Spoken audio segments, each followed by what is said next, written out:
Welcome back to my channel. Today what I'm going to be talking about is ball python 101, basically ball python care. So if you have ever thought about owning a snake or are completely repulsed by snakes and like completely like ill, you know what I'm saying, this video is for you because one, you're going to learn more about snakes that you don't know. They're not all these scary like creatures, but on the other hand, if you want a snake, hopefully this is kind of like a how-to or just like some nice tips and tricks.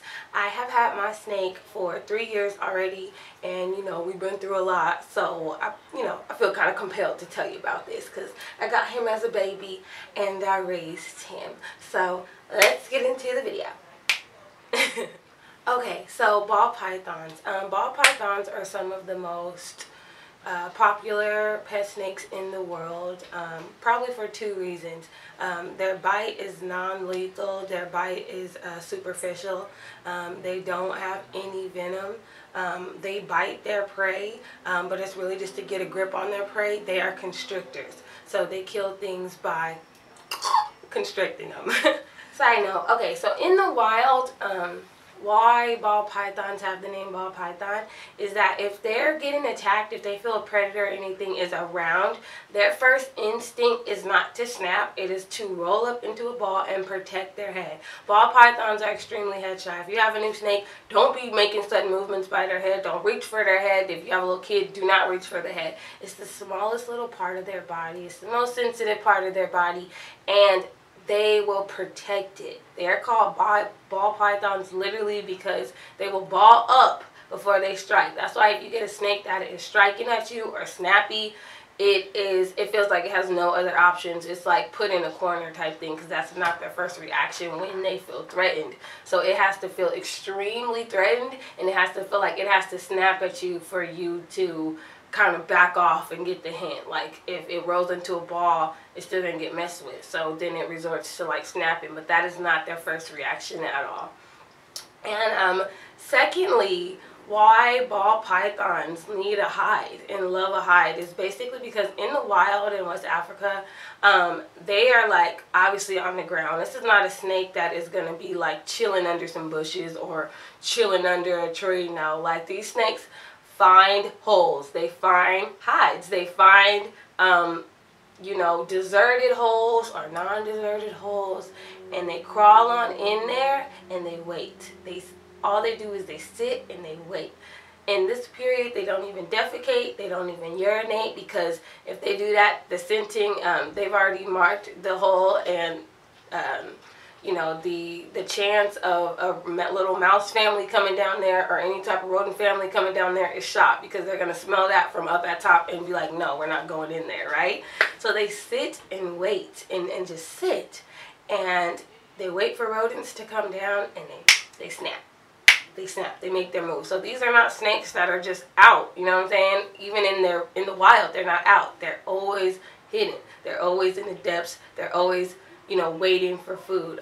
Also, another side note, if your snake does not eat for October through kind of March, like the winter months, don't panic. In the wild, they usually go off feeding during that time, obviously, because it's colder, so less rodents are traveling from hole to hole, and less snakes are traveling from hole to hole. So sometimes the captive bred snakes do that too, like they kind of replicate their wild patterns, but don't pressure them in that time, but they might eat a little less in that time, kind of for those reasons, that it's colder and they just kind of eat a little less.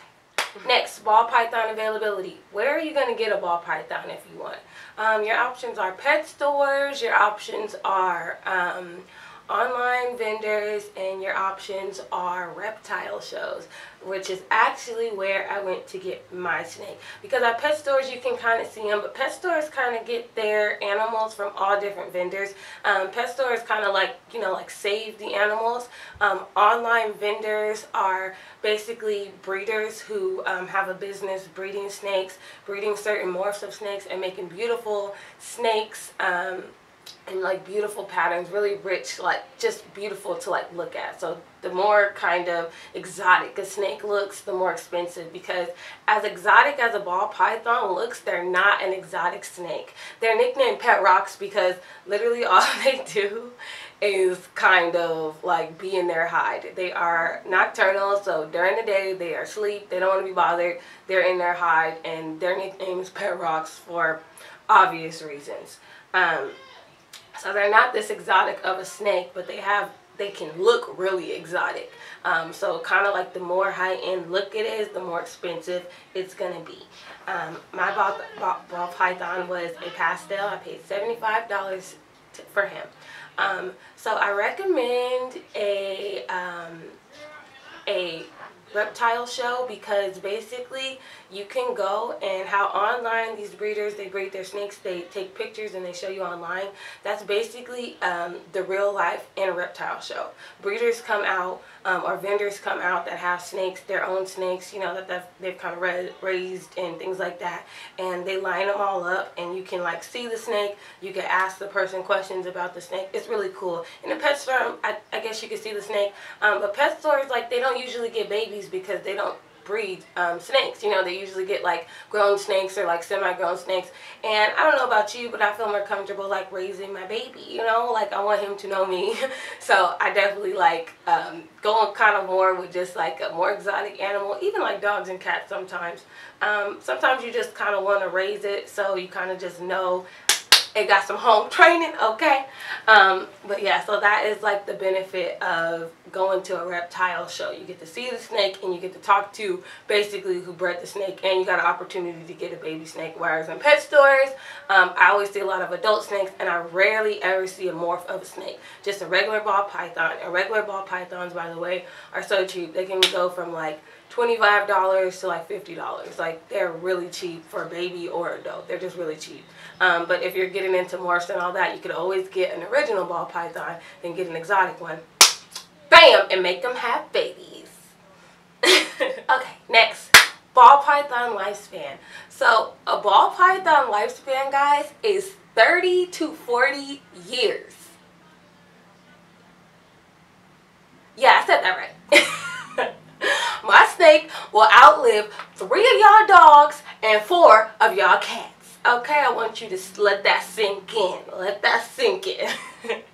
But no, when I found out the lifespan of a ball python, that's when I was like sold and so obsessed with getting one, because I'm just like, this is gonna be my lifelong best friend. Okay, dogs is your man's best friend, but snakes can be your lifelong man's best friend. Okay, live 2 lifetimes with you. Okay, what?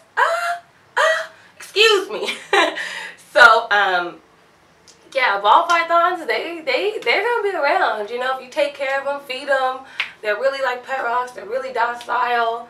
You know, let them breed once in their lifetime. They have all this time. Might as well let them breed. Okay, let them have a little fun.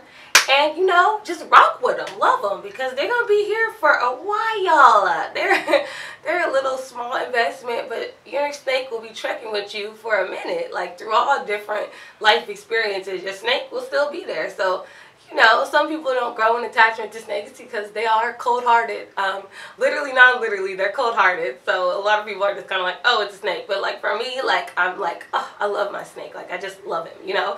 And if you get a pet snake, even if you don't feel it off the bat because they are cold-hearted, but after a while, you're going to start to feel an attachment, because what are you not going to get attached to that you take care of for 30 years? Like, come on. Okay, next. We are going to get into the enclosure.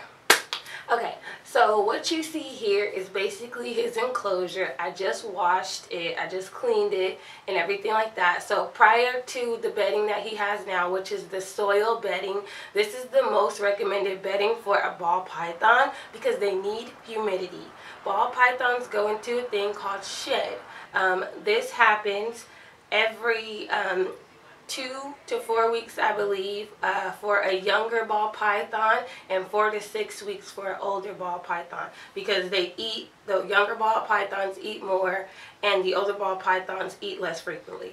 So they go into this thing called shed, where they shed their skin, and they need humidity. They need it to be moist so they can shed off that dead skin. So this soil is really good for that. It is packed with humidity, and it's really good for ball pythons. Prior to that, I had him on a kind of wood chip shaved kind of like hamster rabbit bedding. I switched his bedding out because he wasn't eating. That's a side note that I'll get to in a second. But I switched his bedding out, so he got back to eating. So I switched him back to his soil, which is going to just help pack that humidity in there so the snake has a good shed. Secondly, the most important thing that you need to worry about having in your snake's enclosure is a hide box. Now this hide box is super cool. He can fit his whole body into. You want something they can fit their whole body into, okay? He can fit his whole body into it, and you usually want the hide box right over their heating source or under their heating source. Now for heating sources, you can use heating rocks, heating lamps, and heating pads. He has a heating pad under his cage, right under his hide. So basically when he's in his hide, the heat rises up and he just has like a cool little heater in there. Like he's just like chilling with that heater. That helps, like right after they eat, they will go on the heating side to help digest their food faster. And just in the hide, it's really comfortable for them to have the heating source right around their hide because that's where they spend the most time. Also, you need a water bowl in its cage. It should be big enough for the snake to fit into, but unfortunately, I got him this super big thing, and it honestly was too big for the cage. And I had just bought that cage, so I was like, great, Brielle, great. I was really hoping, and it just didn't fit by a smidge, and that would be something he could soak his whole big old body into. So I'm working on it. I'm working on getting him another cage, but give me time, people. But they're essentially all they need is something for them to drink out of, because you want them to have something to soak into, but you could always take your snake out of the cage and run him a bath and have him soak when it's around the shed time. Like, you can soak them yourself, but sometimes they like to get in their own cage and soak their own selves. So you can help that along. And lastly, this is optional, but you kind of need something in a cage that they can rub up against. As you can see, his hide is kind of smooth. His water bowl kind of has some edges, but it's rounded. So the thing that I have in the middle was his first original hide. He fit under that when I first got him. Probably like 2 years ago, he fit under that, and now he can't even fit under that. But it's rocky and it's edgy, so I leave that in the cage because it's perfect for him to rub his skin up against when he's shedding to help him get a nice shed. Lastly, things that you need in the cage is you need a hygrometer and a thermometer. The thermometer measures temperature and the hygrometer measures humidity. You want to have these in various points of the cage, but in a central location. So I put the thermometer in a central location where his heating source is, and I put the hygrometer on the other side of the cage where it's cooler, where there's no heating. Side note, they say you should get like 2 heating pads and this and that, but I mean, to be honest, all you need is one to be on one side and the other to be on the other side. Because when you get 2 heating pads, you need to be able to control the temperature of those heating pads. And the heating pads that I have, they just plug in and they heat. You don't control the temperature, they just plug in and heat. So you would kind of have to go out of your way to get like a heating pad that heats but not that hot. And it just, it helps with just room temperature being like a cool spot for your snake. They don't necessarily need like a less heating pad. In my experience, the room temperature is fine. So if he goes out of his hide, then you know he's cooling off in the room temperature because his heating pad is obviously hotter than room temperature. Okay, and those are your essentials for the closure. When it comes to the enclosure, it can be as simple or as elaborate as you want. People put ball pythons on newspaper, paper towel, and just have, you know, water in there. And sometimes they don't even have a hide, depending on, like, if they're in a snake rack or something, maybe they won't have a hide just because it's so enclosed in the snake rack, like it's dark all around, so that can be their hide and things like that. So really pretty awesome. It can be as simple or as complicated as you want to make it. So dress it up for your snake. But when you first get a snake, tip right here: do not put it in a huge enclosure. Just don't. I know you want to live this lavish lifestyle. Girl, no. It needs to be in a small, encased enclosure. Ball pythons need to feel safe. Okay? So don't put it in this huge enclosure. If you get a baby, put it in something that is small, like I'm showing you right now. This was B's original enclosure when I got him. His little butt fit in that. Okay? And now look at his big butt in that. What? Okay. So get them a little enclosure and just have everything just very, you know, compact for them, and make sure you have a hide, because younger ball pythons are known to be more bitey. So you want them to like feel very secure when they're getting used to their new surroundings, or just getting used to you. You know, make them feel secure. Don't do a super elaborate cage when you first get a snake. Just keep it simple and then slowly build up. Okay, so next, the two most important parts are ball python feeding and ball python temperament. Okay, so feeding, basically a ball python could eat anything from a pinky, which is a baby mice, a fuzzy, which is a baby mice, still hasn't opened their eyes, but now they have some fur, a small mouse, adult mouse, a small rat, medium rat, large rat. That's kind of like the spectrum for eating for your ball python, and they can eat live or frozen. Now, my ball python eats live. I started him off with frozen, and I fed him like one frozen. I thawed it, he ate it, then fed him the next frozen, I thawed it, he ate it, and the third frozen I got out, and it was bloody, and I was like, ooh, I don't know snakes like that. Like, they one like snapper, constrictor, quitter, okay? So I don't know if they like that. So girl, I was like, oh, okay, we're gonna see. We're gonna see what this like little bloody little dead mouse is gonna do. And my snake was like, girl, what is this? Like, my snake like literally looked at me like he gave me the side neck. You feel me? He whined it and gave me the side neck. Like, girl, what the hell? So from then on, when B was just a little tiny thing, he switched over to live, and we ain't went back since. Girl, we ain't went back since. So I don't have nothing around the frozen, but just though that was like my experience with the frozen.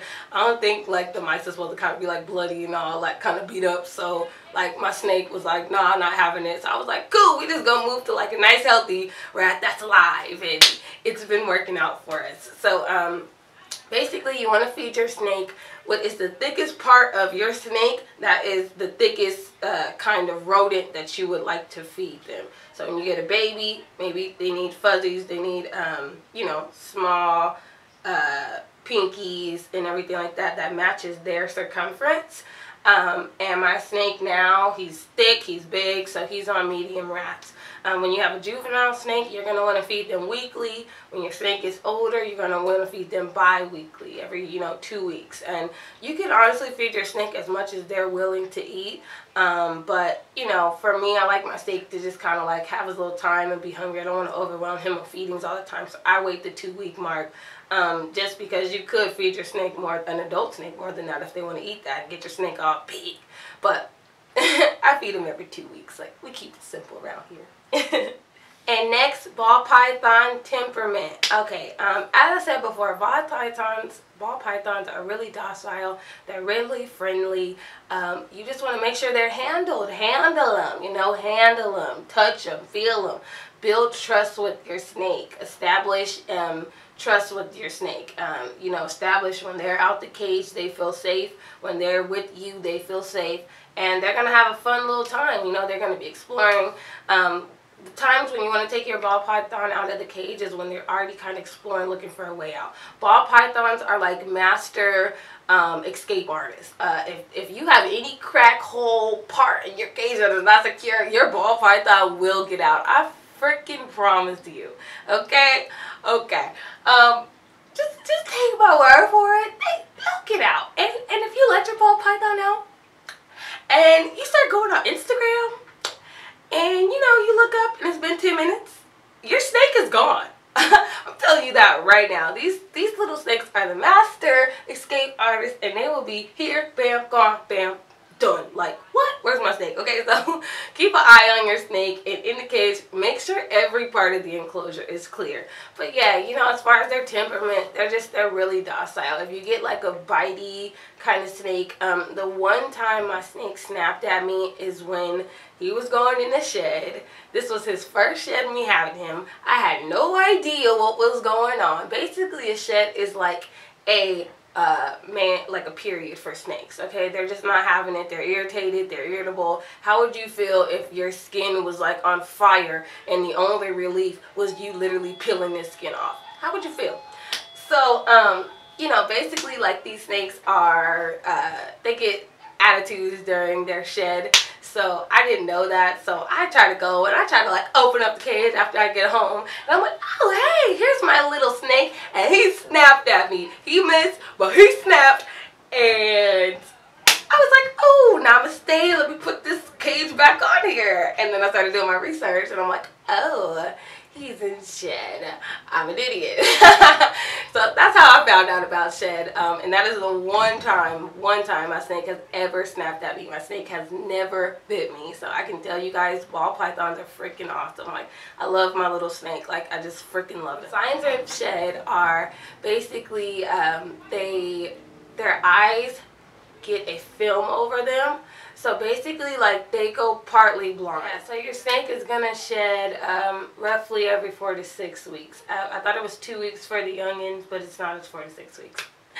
So basically, handling, you can handle your snake as like much as you want to. They're genuinely really friendly and very docile, and on the rare occasion that you get a snake that's a little snappy, usually handling over time will calm it down, because if they're like snappy, they're just scared, and they don't trust you, they don't trust the environment. So you have to kind of let them ease into it and handle them and be gentle with them and let them explore and let them be able to like trust your surroundings and trust you. That's the clear-cut reason for why a snake might be snappy. They're just really scared. And as much as you handle your ball python, you can handle them as frequently as you want, as long as like they're not irritated or agitated. Do not handle your ball python right after they eat. Probably 1 or 2 days after they eat, just let them alone, because they're in a prime like digestive mode for their food that they just ate. So don't agitate them too much during that, because they can regurgitate their food, and we don't want to put them through that. So just leave them alone, like maybe check the cage, always check the enclosure, check their water, but leave them alone for that kind of period of time right after they eat. Don't handle them. And yeah, that's about it, guys. So let me know what you think. Let me know if you learned some things about snakes that you didn't know before. Let me know if there's more that I can go into about snakes and the enclosures and all that kind of stuff. Like, comment, and subscribe if you want me to go more in depth about feeding or about handling. I can do separate videos on that and go like show you how he feeds and show you how I handle him and stuff like that. If you guys want to know more about ball pythons, they're these awesome little creatures, aren't they? So yeah, guys, here on my channel, we don't judge, we just love. Okay? Okay. Bye, guys!